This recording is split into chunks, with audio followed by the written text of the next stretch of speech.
Jahatnya globalis cabal dengan virus dan vaksin masih banyak yang belum sadar juga. Padahal 1,5 tahun sudah menghajar dunia. Kalau masyarakat awam wajar mereka tidak paham, karena itu mereka memang diarahkan untuk selalu jadi korban, baik oleh pejabat ataupun media mainstream. Tetapi ada pejabat yang paham namun malah memilih menjadi agen globalis cabal. Ini keterlaluan. Tapi banyak juga pejabat yang gak paham bahwa 1,5 tahun ini dunia masuk kategori perang biologi. Namun tetap merasa saat ini adalah masanya business as usual, normal-normal saja. Jadi kita mundur sebentar. 2014 masuk periode pemimpin baru di Indonesia. Waktu itu masa normal. Kemudian di 2016 mulai masuk masa perang dagang Amerika Tiongkok. Di sini mulai terlihat bahwa banyak pejabat yang gagap. Selama 2016 hingga 2020 mengelola negara bukan pakai mode wartime, tetapi pakai seperti masa normal. Hal ini membuat Indonesia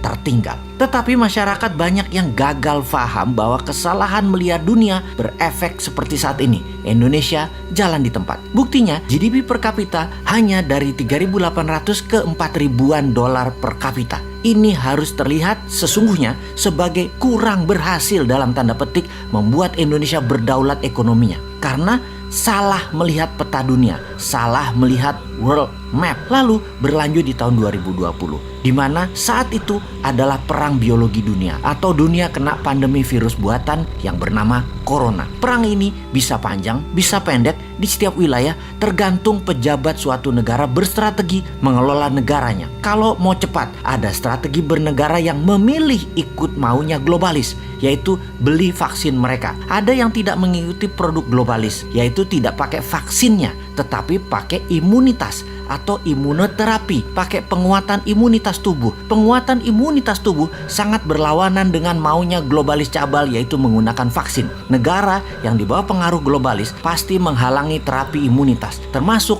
tidak mengizinkan atau tidak mempromosikan biomedical yang pakai jamu-jamuan, herbal, stem cell, skeletum, multivitamin, dan lain sebagainya. Pokoknya harus vaksin, wajib vaksin. Produk asing lagi. Amerika, Rusia, India, Tiongkok semua terbanyak pakai produk mereka sendiri. Mau itu vaksin, mau itu biomedical peningkatan imunitas. Jadi ini fakta ya. Strategi keluar dan menang dari COVID kita bisa menghitung dari data lapangan, di mana kalau 70% populasi sudah memiliki kekebalan tubuh atau imunitas, maka dikatakan wilayah tersebut sudah memiliki herd immunity atau herd immunity-nya tercapai. Ketika herd immunity tercapai, maka virus corona bisa terkendali dan musnah. Cara mencapainya adalah dengan sesegera mungkin dilakukan vaksinasi dan memberikan kekebalan tubuh. Dengan strategi yang dijalankan setiap negara berbeda, maka akan didapat fakta pencapaian herd immunity di Indonesia baru tercapai 4,5 tahun lagi dengan kecepatan 250.000 vaksin per hari yang dilakukan pada saat ini dengan stok 400 juta vaksin yang akan disediakan. Ini waktu yang lama. Masa anak kita sekolah masih di gadget hingga 2 tahun ke depan sih? Waduh.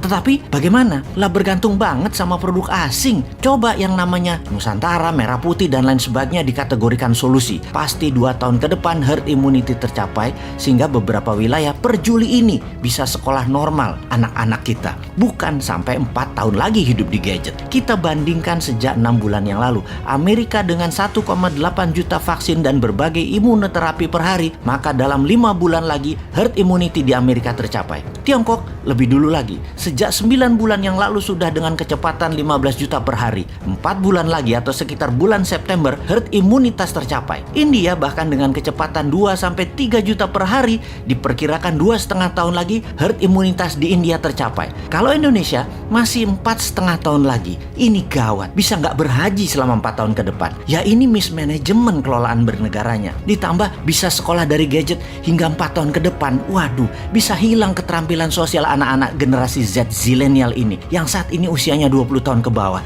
Jangan begitulah mengelola negaranya, wahai pejabat.